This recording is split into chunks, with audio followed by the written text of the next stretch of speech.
Bienvenidos de nuevo a este tercer episodio de Oportunidades de Negocio en Grecia, un espacio en el que queremos informar a la empresa española de todas las oportunidades que pueda haber en el marco de la actividad de internacionalización, bien en el marco de la exportación, en el marco de la inversión y también, ¿por qué no?, en el marco de la captación de financiación procedente de la demarcación, en este caso de Grecia.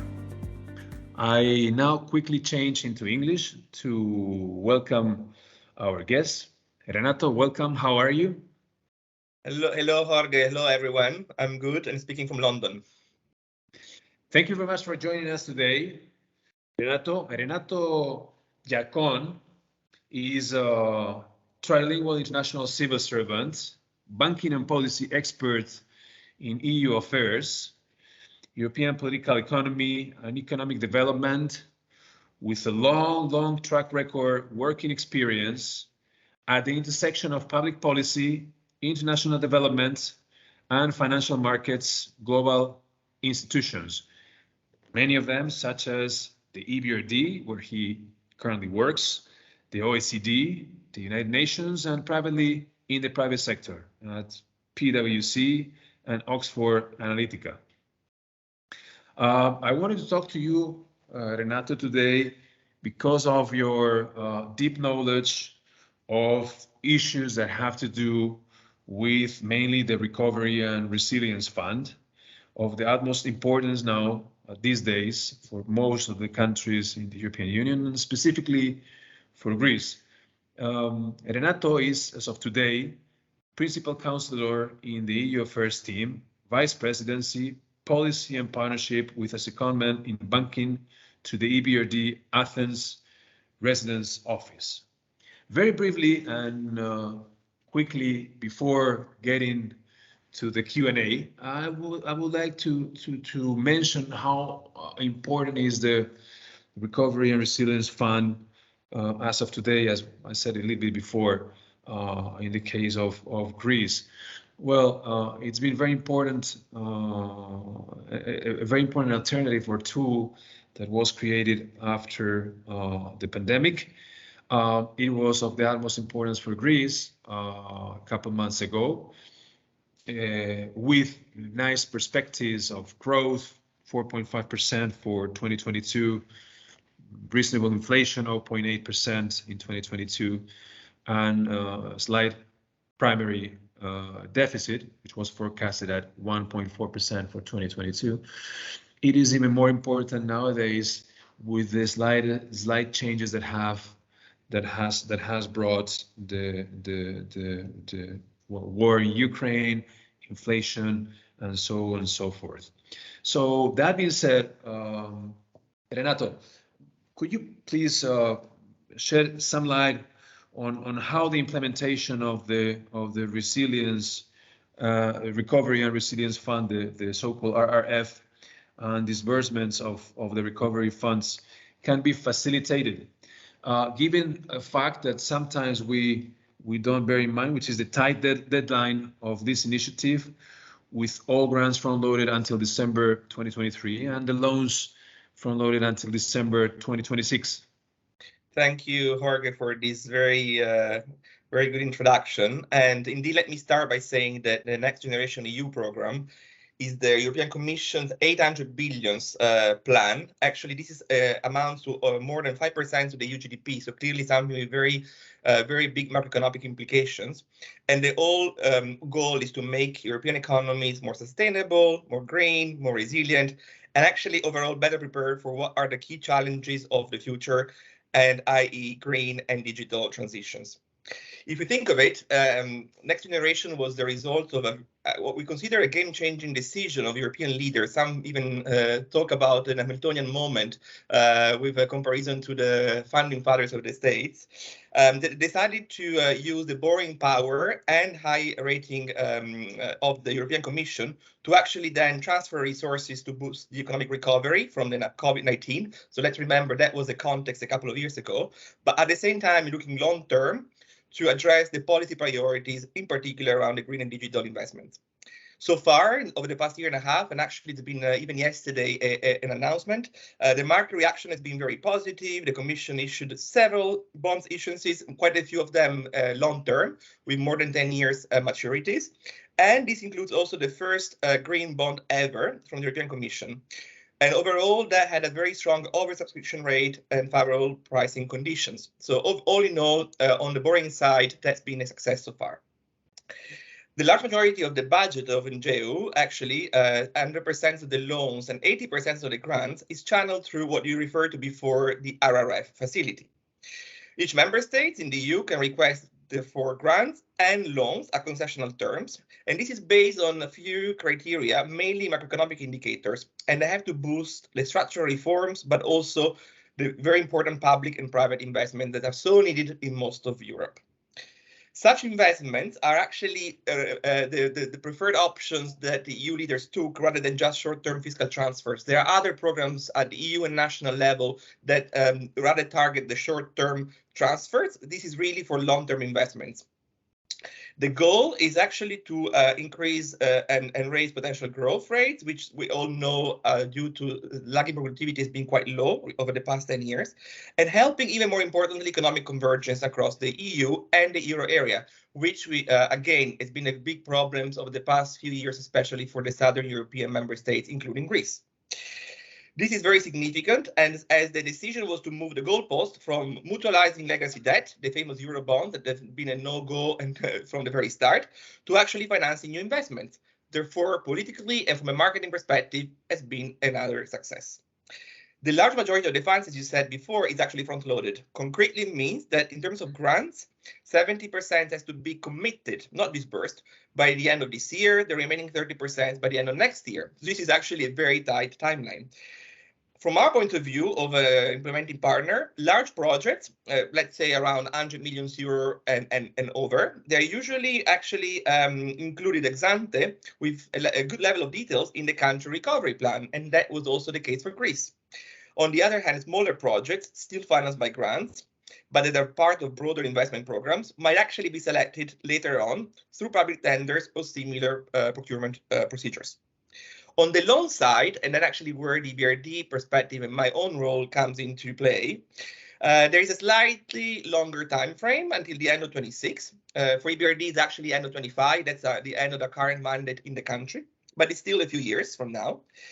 And on the loan side, only 7 countries have requested an amount of loans, whether a full amount like Greece and Romania and Italy, or a lower amount such as Portugal, for example, or Poland, but countries can still request loans until August 23.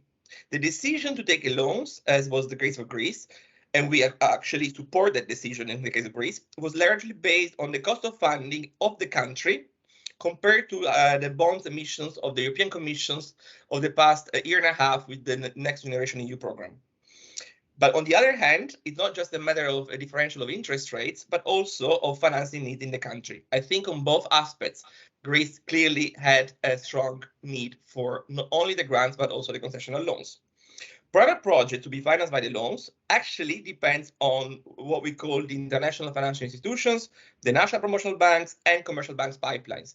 Again, in the case of Greece, EBRD, IB mainly, the Hellenic Development Bank, and all the big systemic commercial banks that you all know. I would also add that it's something positive that makes me think that actually deployment will be a positive aspect of the plan, and not just the design of the RRF, is that the experience of the structural funds, the EU structural funds in the previous programming period actually could and is likely to serve as a lesson on the RRF. And I'm talking about 3 aspects mainly. RRF funds are performance-based. So there's a clear set of reforms and investment milestones with incentives to deliver on the commitments of the plans.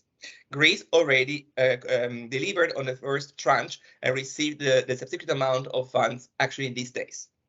They focus on 2 priorities. So the funds will not be spread too thin on the ground, but actually at least 60% of all the funds will actually combine. They will have to target the green and digital priorities. And these actually are very well aligned with our own EBRD and other implementing partners' priorities.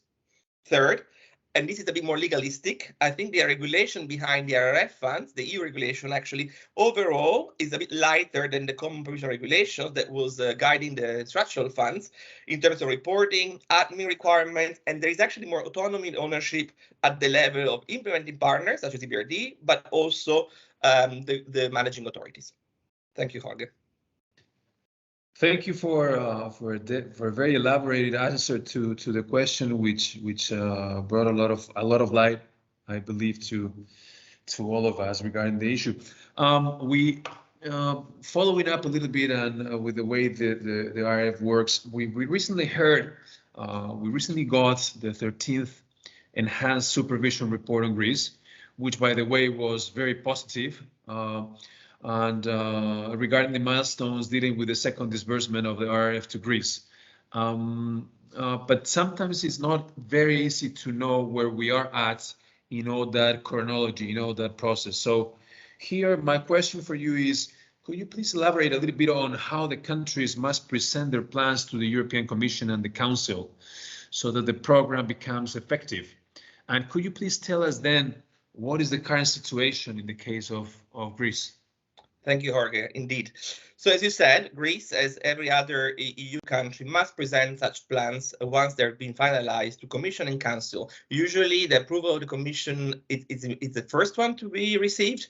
And actually also between us, it's really the Commission and it's more hands-on and involved in the drafting of the plans with the government authorities. And after the Commission gives the go-ahead, if it gives the go-ahead, which is not given, the Council will have up to 4 weeks to provide its own feedback, hopefully positive, at the level of the EU member states, often finance ministers. And once they give both of them their support, the plans become effective. Now, the plans must meet a number of conditions. I could just list the main important ones. So as I said, that there are clear green and digital targets in terms of spending, at least 37% on green and minimum 20% on digital. Second, they have to support achievements of reforms. So investments in reforms go in tandem. And unless the reforms identified in the European semester process are achieved, there are no investments and transfer of funds flowing from the European Commission. That's very important to understand. It gives some tooth, finally, to the Commission's recommendations that over the past few years and the European semesters often went unheard of, unless in Greece, where there was a bit of a different situation with the enhanced surveillance program. So for most countries, there was really no tooth to implement such reforms, whereas now is no more the case. Thirdly, compliance with the EU state aid rules. This is very important. We all know actually that for the single market to function, we need actually a level playing field across the EU. Some actually people in Brussels and national capitals were complaining that with the COVID-19 crisis and in a way, competition rules were for some time, actually even now, postponed in terms of compliance. That created a bit of an uneven level playing field because some richer member states, larger member states had more fiscal resources to provide either incentives or concessional loans or guarantees of their own companies. Now, the idea of the RRF, because it's the medium to long term, is actually once the situation goes back to normal, without escape clause on the state aid rules, actually any financial support will have to comply with such state aid. So this is very important, I think, and we support it. And fourth, and this is very new, there is a respect for the do no significant harm principle on matters of climate and environment. So concretely, these milestones and targets have to be clearly outlined in the plans, subsequently achieved, and therefore then pre-approved based on each country productivity gaps. Concretely also, member states are often engaging in EBRD, the EIB, the national banks, because they need us actually in terms of know-how and financing capacity to deliver on the plans. I could say, and this also links up a bit to your point on Greece, that quite surprisingly, or maybe not, most countries in Northern and Western Europe, but also most countries in Southern Europe, are actually being very good with the implementation of the recovery plans. Greece, Spain, Italy, and France have been the first one not only to submit the plans last year, but also to receive the approval of the Commission and the Council in the plan, so receiving the 13% pre-financing last year, and now these are the only countries that received the subsequent tranche of funds because they've actually delivered on the first round of reforms and investment milestones. So actually, congrats to Greece, congrats to Spain, Italy, and France. On the other hand, other countries of operation of the BRD, mainly in Central, Eastern, and Southeastern Europe, are progressing at very different speeds. I should remember that the plans of Bulgaria, Poland, and Hungary, for different reasons, are still waiting to receive the Commission's and Council green light. On Greece, let me say that actually the positive assessment of the Commission was for up to 3.6 billion of euro, of which 1.7 billion in grants and almost 2 billion in loans. So actually it's a substantial amount to be spent over the next few months, including from the BRD. This was based on an achievement of 15 milestones in Greece, and this covered reforms and investments in various areas: energy efficiency in buildings, electric mobility, waste management practices around the circular economy, reforms of the labor market, taxation, healthcare, public transport, and as well as the internal audit and control systems. You can see these are often very national competencies of a member state that so far were rather reticent to agree them with the Commission, and this is not anymore the case. The submission of the payment request by Greece followed a period, what I think was a very close cooperation between the Greek authorities and the Commission and EBRD, EIB, and the commercial banks to prepare this evidence on how they achieved the milestones. And overall, the response of the Commission was actually that they fulfilled what was expected. And there are very concrete measures, such as the establishment of the framework for the corporate loan facility, of which I will say a few more words later on because EBRD is one of the partners. But also the launch of the tender for the call for the commercial banks, which is the second channel. But also the launch of many investments, such as a new round of energy efficiency measures for residential buildings, and the entry into force of a new labor law, among others. So as you can see, lots of work has been done over the past year and a half in Greece. So so far good news in the sense that since front-loaded is a must, the country Greece is coping with it at a fast speed. Tell me something. The Bank EBRD has a big role in, as you mentioned, right now in some European countries regarding the national recovery plans. But what would you think makes Greece a singular case? So overall, in terms of EBRD role, I think that our focus on the private sector and our track record in combining investment, technical assistance to project beneficiaries, and also policy engagements in the reforms areas makes EBRD a natural partner, especially for the RRF funds delivery. Countries that, like Greece, have requested the bank's engagement so far have recognized three things, mainly: that we are actually aligned in terms of strategy with our own priorities and country also priorities with their national recovery plans, and that was also the case for Greece; that we can assist also in delivering the policy objectives, and let's remember that locking these milestones actually it's important to then receive the funds; and third and most important, I would say, concretely speaking, we can leverage the grants and loans from the EU also with our own resources from EBRD and attracting other private co-financiers. As you said, the most concrete engagement so far for EBRD has been in Greece through the corporate loan facility. The primary objective is actually to address the large investment gap and output gap in the country of the past decade, but also support long-term sustainable growth. Concretely, the EBRD RRF program will combine up to 500 million of RRF concessional loans that EBRD will manage, up to 500 million euro of EBRD commercial financing on our own resources, and finances for both private investors and commercial banks. We signed our personal agreements in November last year, and we can already say that eligible projects will need to contribute to at least one of 5 pillars identified by the Greek authorities: the green transition, digitalization. This is the case for each member state in the EU, but 3 Greek-specific pillars: extroversion and around exports, economies of scale, and innovation and R&D. This is a very clear policy steer for the deployment of the funds. Specifically, at least 38.5% of the funds will need to go to green measures and almost 21% for digital measures, therefore exceeding even the EU targets. EBRD, of the past few months since the signing of the agreement, has already stepped up its marketing efforts. We presented the RRF instruments to both existing but also new clients. We have introduced a dedicated web portal on the RRF facility in Greece, which is very easy to find if you put EBRD in Greece, and you will see the RRF facility with all the eligibility criteria. And we hired local principal bankers in the RO office. And myself, I'm actually commuting between London and Athens on a regular basis. We have been receiving an increased interest to consider new financing opportunities from a full spectrum of our clientele, meaning both large and medium-sized corporates, and we expect approval actually of the first project in the next couple of months. Most importantly, you ask why the facility is so unique in Greece. 3 reasons. It promotes financial discipline because the private sector final beneficiaries will have to pay back the loans. So we just deal with the loans here. It encourages proper risk management and assessment by EBRD and other partners because there are no state guarantees behind it. So we lend exactly pari passu between ourselves and the RRF loans. So there's no guarantee from the Greek government nor from the Commission. It's a pari passu lending. The only difference that the concessionality of the tranche from the RRF. Third, we actually co-finance with our own resources. Potentially, we can syndicate also with commercial banks.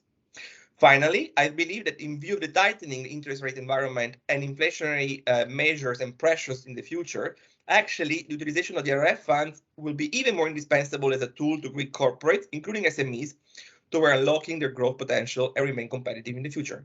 Let's remember that the plan will actually be available until December 25, at least for the BRD point of view, in line with our current mandate increase. So hopefully a good starting point and even better implementation in the next couple of years.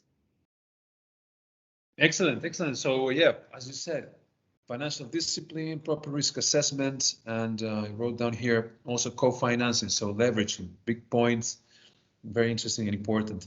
You mentioned it right before. Greece has built its national recovery plan upon 5 main pillars, and you mentioned green transition, digital transformation, employment, skills and social cohesion, private investments, and transformation of the economy, and a few other issues. I take it that those fit perfectly or quite perfectly with EBRD's main sectors of activity. Could you tell us a little bit more on this and a little bit more on the previous activity maybe of Greece in the of the EBRD in the country? Renato.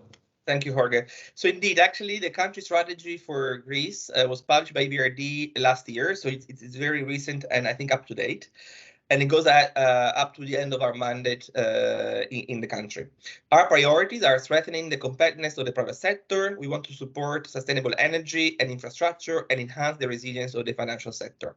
So clearly, these are the fil rouge of our investments and policy operations in the country.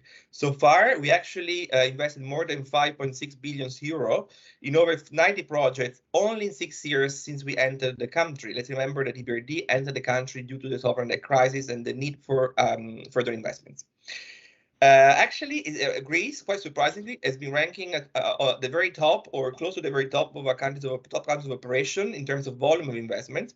And therefore, I can say that from renewable to tourism, small businesses and banking sector, the country really benefit from our own presence.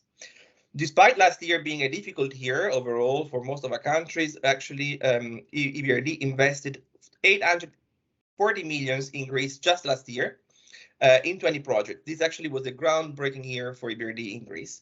And highlights, can I mention maybe here, is 170 million participation of EBRD in green and sustainability-linked bonds issued by few companies, few corporates, Mytilineos, PPC, Terna, Nova Property, but also more than 150 million euro of financing for the banking sector. And here, really, we wanted to increase the resilience via our capital base. And we supported digital transformation of a few startup and mid-cap companies in the country. All these projects, I think, demonstrate our commitment to the country. And if I had to think of the overlaps between the pillars of the recovery plan in Greece and the facility and EBRD's own strategy priorities, indeed, EBRD is usually driven by 6 transition qualities, and out of these 6, at least 3 really fit the 5 pillars of the RRP: competitive, green, and integrated. So green, clearly, the commitment to spend at least 38% of funds tracking the climate methodology of the RF regulation gives you a sense where the investment will go, from renewable energy to energy efficiency, for example.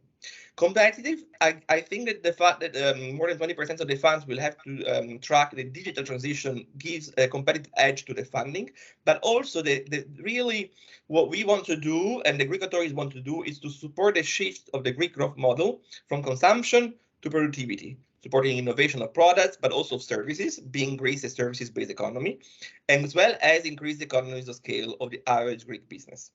Integrated, and I think this is a very important point these days for the country, we will finance projects enabling trade at greater speed, lower cost, and better quality. But also, we want to finance physical infrastructure investments, cross-border projects in major transport, energy, and digital networks. We want to improve the connection of the average Greek firm to the EU single markets, but also make efforts to achieve higher exports of more complex products, strengthening institutions, developing the regulatory framework, and diversifying Greece's existing know-how into more complex and sophisticated products. Overall, I think there is an important question. Is EBRD additional in Greece? Is EBRD affected under the loan facility? Well, this depends, of course, on each country decisions on allocation, but I believe that in the case of Greece, really, there is a clear sense that we will be additional, and our 500 million euro RF funds combined with our own 500 million euro of EBRD financing will make the difference in the next few years. I give an example. In sectors where investments are not viable without a concessional contribution, like e-mobility, for example, electric vehicle charging stations, or where actually this can speed up the scale of the investment, like energy efficiency, we can see really where the RF funds will get the biggest bang for their buck. If you ask me to actually close this question, the typical sectors of EBRD intervention, this maybe is useful also for the audience, I would say 4 to 5. Green growth, so as I said, renewable energy, solar and wind, onshore, potentially one day even offshore wind. Let's see how the regulatory framework evolves. But also electricity storage projects, so it's not just production, but the storage of the renewable energy is equally important. Hydrogen, perhaps blue or even gray hydrogen, green cities, clean mobility, these are all areas around green growth that we want to focus on. If you think of digital, I would say 5G, fiber optic, especially outside Athens, broadband projects in the regions, digital upskilling and reskilling programs. These are all areas where we want to focus our investments. Third, I'd say R&D innovation project, also outside the digital sector. Let me mention, for example, the field of climate innovation, whether it's like green fertilizers, green cement and steel. And this is an area where EBRD is more and more present. So the greening of manufacturing, scaling up existing companies, of course, and upskilling the Greek workforce. So these are really the areas where I see EBRD's footprint increasing with the RRF for the next few years. Very interesting. Again, very, very interesting and very elaborated. Very good to know, particularly regarding the pillars and the way the EBRD works, how the activity will be complementary, additional to that expected to have within the country. And yeah, I think of bringing a lot of light to our audience at this very point. There is a point that you have mentioned before in a couple answers, which is the capacity of the EBRD to help Greece to leverage, sort of, to mobilize both public and private sector funding, both domestic and foreign. Could you elaborate? Could you talk a little bit more on that? Thank you, Jorge. Indeed, in the founding agreements of EBRD from the very early days, we always had to mobilize domestic and foreign capitals in our countries of operation, and this is also the case for Greece under the RRF. I think EBRD, it's fair to say, has very clear target to mobilize investment, so not just EBRD funding, but really third party. And this is actually also includes the RRF, whether loans or grants. And there are quite a few ways that EBRD can do that. We can syndicate part of our lending with commercial banks. I'll give you an idea for private sector project. Usually EBRD can provide in the form of debt or equity up to 35% of the long-term capital requirement. The remaining has to come from other sources of financing. So it's quite clear that we need to bring in private capital.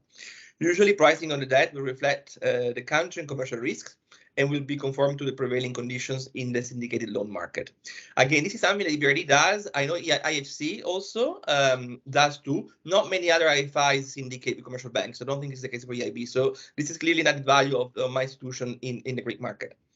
If you think of concretely of techniques for the experts, there are quite a few. I can think of the AB loan structures, where usually with commercial banks, where EBRD remains the lender of record for all sorts of purposes.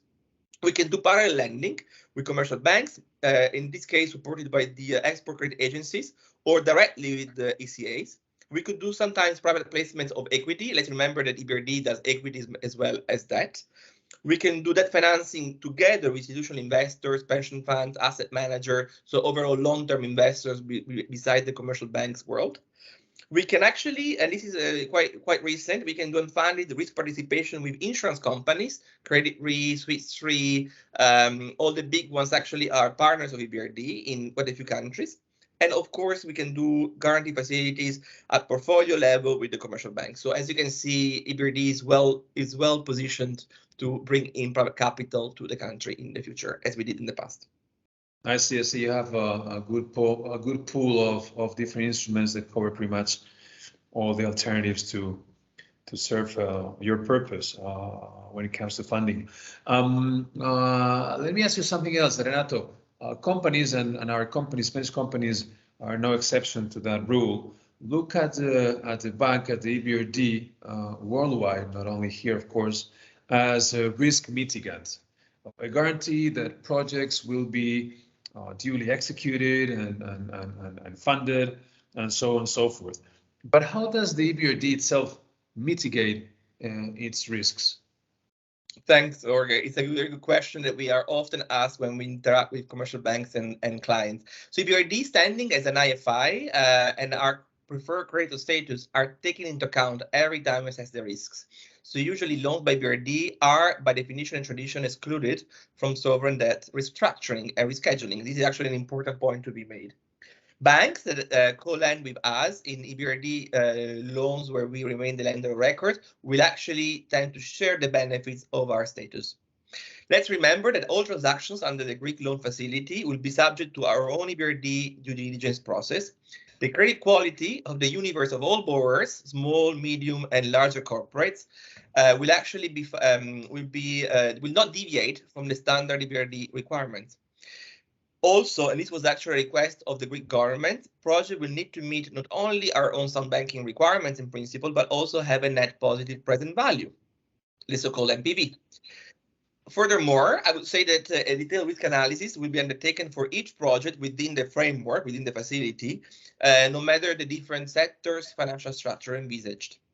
Usually, the credit risk of each counterparty and project structure will be cross-checked with the BERD own sector risk analysis, which have been prepared by our risk department over the past few years.